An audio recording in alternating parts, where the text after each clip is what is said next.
La luna deslumbrante asoma entre los árboles. La oscuridad de la noche lo inunda todo. Y una tenue niebla comienza a aparecer. Adéntrate en el bosque, busca el árbol viejo, siéntate a su lado.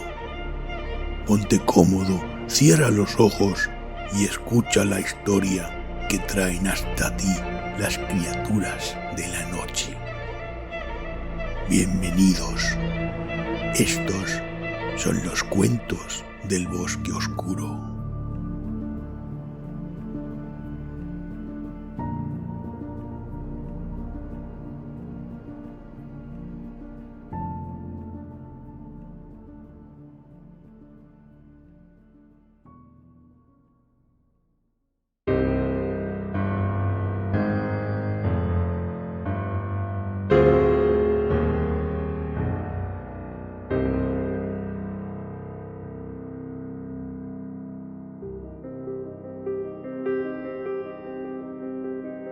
El viudo Tarmore, de Ambrose Bierce.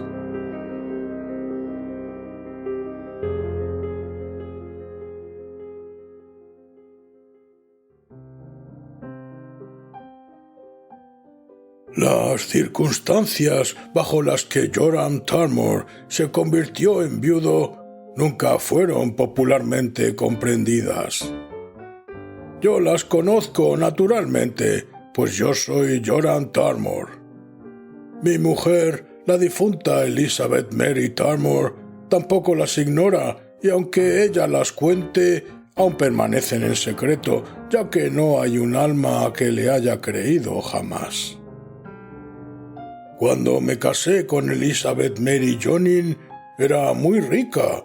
De lo contrario, yo no hubiese podido afrontar el casamiento, puesto que no tenía un centavo y el cielo no había puesto en mi corazón ninguna intención de ganar alguno. Tenía la cátedra de gatos en la Universidad de Graymalkin y los ejercicios escolásticos me inhabilitaban para el peso de cualquier negocio u ocupación. Además, yo no podía olvidar que era un Tarmore, un miembro de la familia cuyo lema desde el tiempo de Guillermo de Normandía había sido «laborare est errare». La única infracción que se conoce de la sagrada tradición familiar ocurrió cuando Sir Aldebaran Tarmore de Peters Tarmore, ilustre ladrón del siglo XVII, asistió personalmente a una difícil operación llevada a cabo por algunos de sus empleados. Esa mancha sobre nuestro blasón no puede contemplarse sin sentir la más desgarrada mortificación. Mi cátedra de gatos en la Universidad de Graymalkin jamás se destacó, por supuesto, por el trabajo. En ninguna época hubo más de 2 estudiantes de la noble ciencia, y tan solo repitiendo las conferencias manuscritas de mi predecesor, que había encontrado entre sus pertenencias, murió en el mar, camino de Malta, podía apenas saciar lo suficiente su hambre de conocimientos sin ganar siquiera la distinción que se otorgaba a manera de salario. Naturalmente, bajo tan apremiantes circunstancias, vi a Elizabeth Mary como una suerte de especial providencia. Ella imprudentemente rehusó compartir conmigo su fortuna, pero eso no me preocupó para nada, ya que si bien de acuerdo con las leyes del país, como es sabido, la esposa tiene el control de su patrimonio durante su vida, este pasa al marido a su muerte. Ni siquiera puede ella disponer de él por testamento. La mortalidad entre esposas es considerable, pero no excesiva. Habiéndome casado con Elizabeth Mary y en cierta forma habiéndola ennoblecido haciéndola una Tarmore, sentí que la forma de su muerte debía igualarse a su distinción social. Si yo la hubiera matado por cualquiera de los métodos maritales ordinarios, hubiera incurrido en justo reproche por no ser el orgullo familiar adecuado. Mas no podía encontrar un plan satisfactorio. En esta emergencia decidí consultar el archivo Turner, una valiosa colección de documentos, incluyendo los registros de la familia desde el tiempo de su fundador en el siglo VII de nuestra era. Sabía que entre estos sagrados títulos debería encontrar detallados relatos de los principales asesinatos cometidos por mis santos ancestros durante 40 generaciones.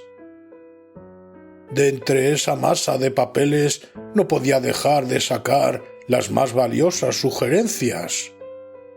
La colección contenía también muy interesantes reliquias.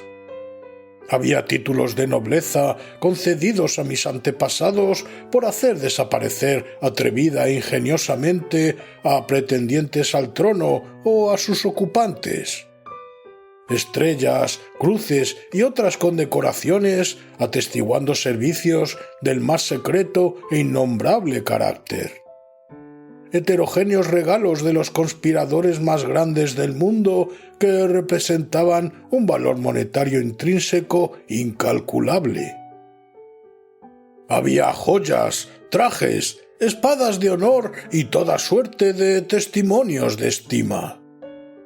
El cráneo de un rey transformado en copa de vino, títulos de vastas fincas largo tiempo confiscadas, vendidas o abandonadas, un breviario iluminado que había pertenecido a Sir Aldebarán Turner de Peters Turner, de infausta memoria, orejas embalsamadas de muchos de los más reconocidos enemigos de la familia, el intestino delgado de un cierto indigno hombre del Estado italiano hostil a los Turner, que, enroscado con una soga de saltar, había servido a la juventud de 6 generaciones consanguíneas. Momentos y recuerdos preciosos, más allá de las valoraciones de la imaginación, pero por los mandatos sagrados de tradición y sentimiento, para siempre inalienables por la venta o el regalo. Como cabeza de la familia, yo era el custodio de todos estos preciosísimos bienes heredados y para su segura conservación había construido sobre los cimientos de mi casa una fortaleza de mampostería maciza, cuyas sólidas paredes de piedra y cuya única puerta de hierro podían desafiar por igual el choque de un terremoto, el incansable azote del tiempo o la mano profana de la codicia. A estos tesoros del alma, fragantes de sentimiento y ternura, ricos en sugerencias de crímenes, me volví para encontrar ahora las claves del asesinato. Para mi indecible asombro y dolor, lo encontré vacío. Cada estante, cada cajón, cada cofre había sido saqueado. De tan única e incomparable colección no quedaba vestigio. Sin embargo, probé que hasta que yo mismo había abierto la maciza puerta de metal, ni un cerrojo ni una barra había sido movida. Los sellos de la cerradura estaban intactos. Pasé la noche entre la lamentación y la indagación.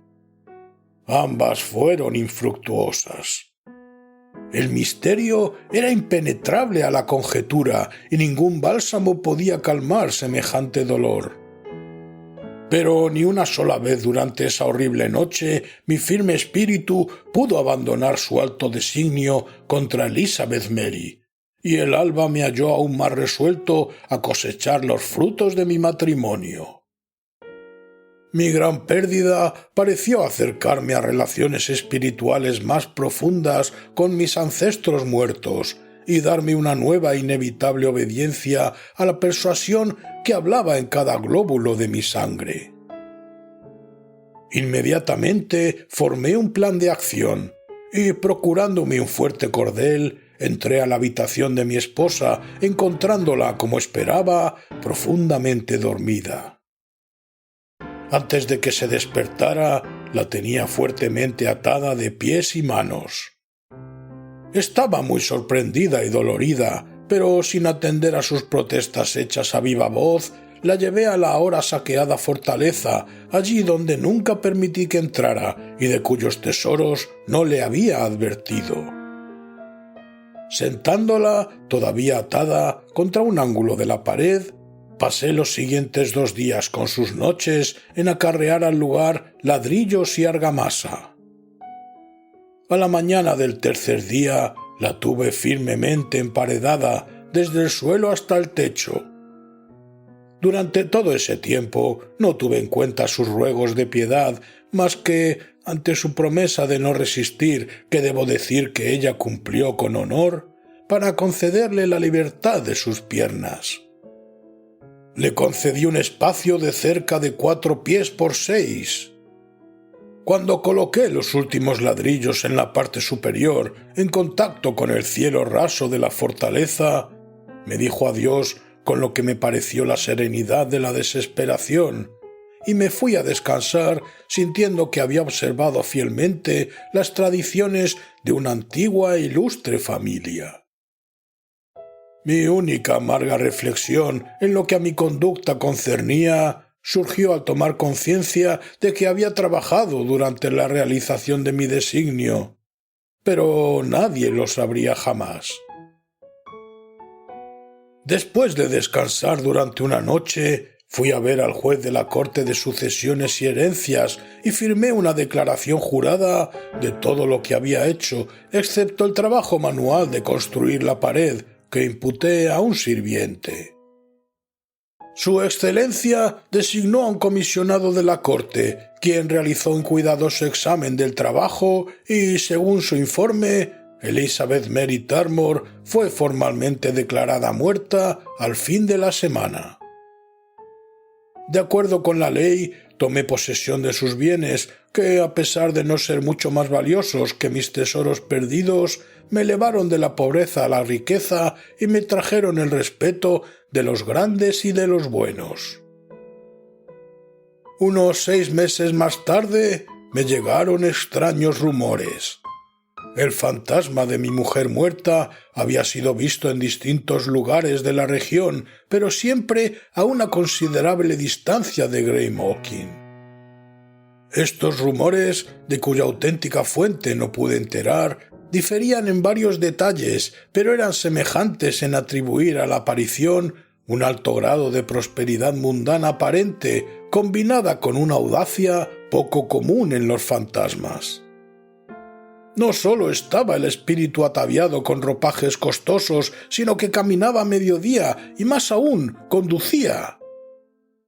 Me sentí indeciblemente molesto con estos cuentos, y pensando que podría haber algo más que superstición en la creencia popular de que sólo espíritus de los muertos no enterrados pueden caminar sobre tierra, decidí llevar a algunos obreros equipados con picos y barras hacia la fortaleza en la que nadie había entrado durante mucho tiempo. Les ordené demoler la pared de ladrillo que había construido alrededor de la compañera de mis alegrías. Había resuelto dar al cuerpo de Elizabeth Mary un entierro como el que creía que su parte inmortal aceptaría como un equivalente del privilegio de encontrarse a gusto entre las apariciones de los vivos. En pocos minutos volteamos la pared y, metiendo una lámpara a través de la brecha, miré adentro. Nada. Ni un hueso, ni un cabello, ni un jirón de ropa. El angosto espacio que, de acuerdo con mi testimonio, contenía legalmente todo lo que había sido mortal de la difunta señora Turnbull, estaba absolutamente vacío. Este admirable descubrimiento, para una mente ya perturbada por tanto misterio y excitación, era más de lo que yo podía soportar. Lancé un grito y caí en un estado de paroxismo. Durante meses estuve entre la vida y la muerte, afiebrado y delirante. No me recuperé hasta que mi médico tuvo el cuidado de sacar de mi caja fuerte un estuche de mis más valiosas joyas y huir del país. Al verano siguiente tuve ocasión de visitar mi bodega, en un rincón de la cual había construido la fortaleza que hacía tiempo se encontraba en desuso. Al mover un tonel de Oporto, lo arrojé con fuerza contra la pared medianera y me sorprendió descubrir que desplazaba dos grandes piedras cuadradas que formaban una parte de la pared. Apoyando sobre ellas las manos, las empujé fácilmente y mirando a través del hueco, vi que habían caído dentro del nicho en el cual yo había emparedado a mi lamentada esposa. Frente a la abertura que su caída había dejado, a una distancia de 4 pies, estaba la pared que mis propias manos habían construido a fin de encarcelar a la infortunada y gentil esposa. Ante una revelación tan significativa, comencé a explorar la bodega. Detrás de una hilera de barriles encontré 4 objetos muy interesantes desde el punto de vista histórico, pero sin valor alguno. En primer lugar, los restos enmohecidos de un traje ducal florentino del siglo XI.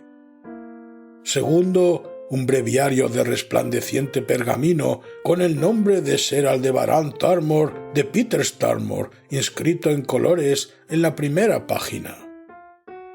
Tercero, una calavera transformada en copa y muy manchada de vino. Cuarto, la cruz de hierro de un caballero comendador de la Orden Imperial Austríaca de Asesinos por Veneno. Eso era todo. Ni un objeto que tuviera valor comercial, ni papeles, ni nada. Pero esto era suficiente para aclarar el misterio de la fortaleza. Mi esposa había adivinado tempranamente la existencia y el propósito de este apartamento, y con la destreza del genio había efectuado una entrada, desprendiendo las 2 piedras de la pared. En diferentes oportunidades y a través de esta abertura había sustraído a la colección entera que, sin duda, logró convertir en dinero. Cuando, con un inconsciente sentido de la justicia, cuyo recuerdo no me trae ninguna satisfacción, decidí emparedarla, por alguna maligna fatalidad escogí aquella parte donde estaban las piedras removidas. Y, sin duda, antes de que hubiera terminado mi trabajo, ella las movió y, deslizándose hacia la bodega, las volvió a colocar en su sitio. Se escapó del sótano fácilmente, sin ser observada, para disfrutar sus infames ganancias en lejanos lugares. Me he esforzado en procurar una orden de prisión, pero el dignísimo varón de la Corte de Sumarios y Condenas me recuerda que ella está legalmente muerta y dice que mi único recurso es apelar ante el jefe de cadáveres y solicitar una orden de exhumación y resurrección.